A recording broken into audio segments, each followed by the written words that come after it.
गलती किसी और की और इल्जाम किसी और पर। बस आरोप लगा दो, बदनाम ही तो करना है।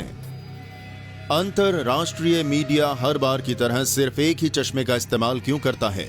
क्या अंतरराष्ट्रीय मीडिया अपनी आदत से मजबूर है?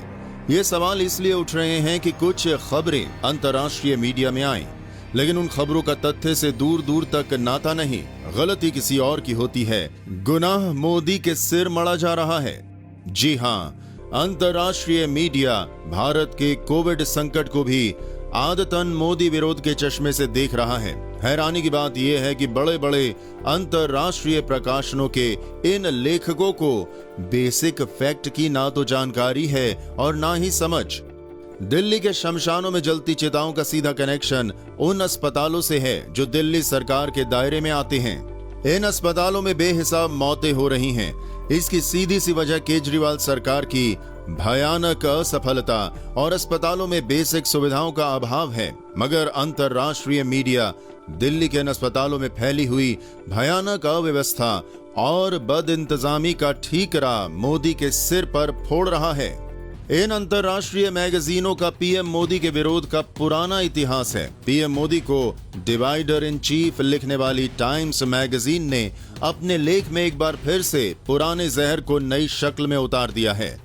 टाइम्स में दिल्ली के शमशानों की तस्वीर छापी गई है और इसे पीएम मोदी के भीड़ प्रेम से जोड़ा गया है। ये हाल तब है जबकि दिल्ली में ना तो कोई रैली आयोजित की गई, ना ही राजनीतिक कार्यक्रम। शमशान में जल रही चिताएं दिल्ली सरकार के अस्पतालों की भयावह तस्वीर की जीती जागती बानगी हैं। मगर टाइम्स मैगजीन को इस तथ्य को जांचने की ना तो फुर्सत है और ना ही मंशा। टाइम्स का लेख मोदी सरकार के विरोध के जहर से लिखा गया है। इसका एक बड़ा सबूत लिखने वाले का नाम है।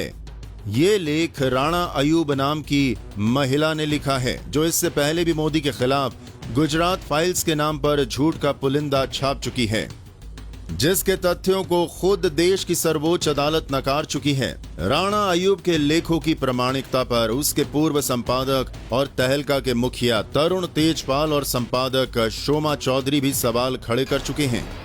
यही नहीं, द ऑस्ट्रेलियन ने दिल्ली के शमशानों में जलती चिताओं की इस त्रासदी को पीएम मोदी के एरोगेंस यानी अहंकार और हाइपर नेशनलिज्म यानी एक महामारी को जानबूझकर एक वैचारिक अवधारणा से जोड़ा गया है ताकि पीएम को टारगेट किया जा सके। यह अंतरराष्ट्रीय पब्लिकेशन दिल्ली में ऑक्सीजन की कमी का ठीकरा भी मोदी के सिर पर मढ़ रहे हैं, जबकि सच्चाई यह है कि केंद्र सरकार ने दिसंबर 2020 में दिल्ली में 8 ऑक्सीजन प्लांट लगाने के लिए धन मुहैया करवाया था।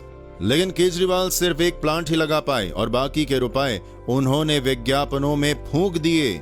आरटीआई से मिले जवाब के मुताबिक केजरीवाल सरकार ने इस साल जनवरी से मार्च तक 150 करोड़ से अधिक रुपए विज्ञापनों पर खर्च किए हैं। इस तरह से केजरीवाल प्रतिदिन विज्ञापन पर 1.67 करोड़ रुपए खर्च कर रहे हैं। मगर किसी भी अंतरराष्ट्रीय मीडिया ने कोरोना काल में केजरीवाल सरकार के इस भयानक अपराध पर नजर नहीं डाली। आइए जापान टाइम्स की बात करते हैं, जो भारत के इस कोविड संकट में पीएम मोदी को टारगेट करने के लिए इसे हिंदू नेशनलिज्म से जोड़ रहा है।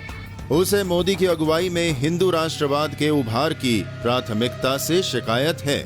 द गार्जियन के मुताबिक अस्पतालों में ऑक्सीजन खत्म है और मुर्दा घर में शवों की भरमार हो चली है। ये सारे ही विदेशी पब्लिकेशन दिल्ली को अपनी कवरेज का सेंटर बनाए हुए हैं, मगर इनके कवरेज में कहीं भी इस बात का जिक्र नहीं है कि दिल्ली की कमान अरविंद केजरीवाल के हाथों में है।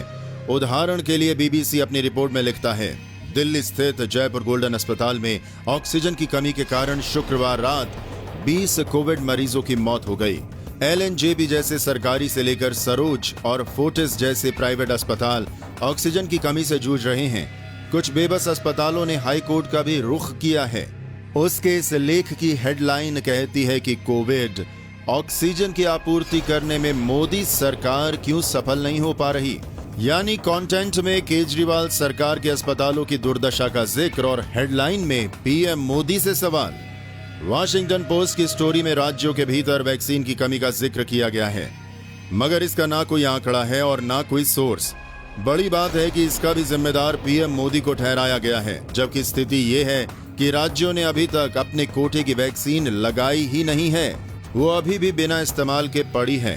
अरब न्यूज ने अपनी खबर में दिल्ली में ऑक्सीजन की कमी और बेडों की मारामारी का जिक्र करते हुए अरविंद केजरीवाल का बयान छापा है, जिसमें केजरीवाल ने मोदी सरकार से अधिक अस्पताल बेड्स की मांग की है। मगर किसी भी अंतर्राष्ट्रीय मीडिया ने केजरीवाल के उस दावे को छापने की जरूरत नहीं समझी, जिसमें उन्होंने दिल्ली में 5000 बेड्स खाली होने का दावा किया था। यानी जानबूझकर केजरीवाल सरकार की असफलता और कमजोरियों को मोदी सरकार के मत्थे मढ़ा जा रहा है। अंतर्राष्ट्रीय मीडिया का एक पूरा का पूरा गिरोह इस काम को अंजाम देने में लगा हुआ है।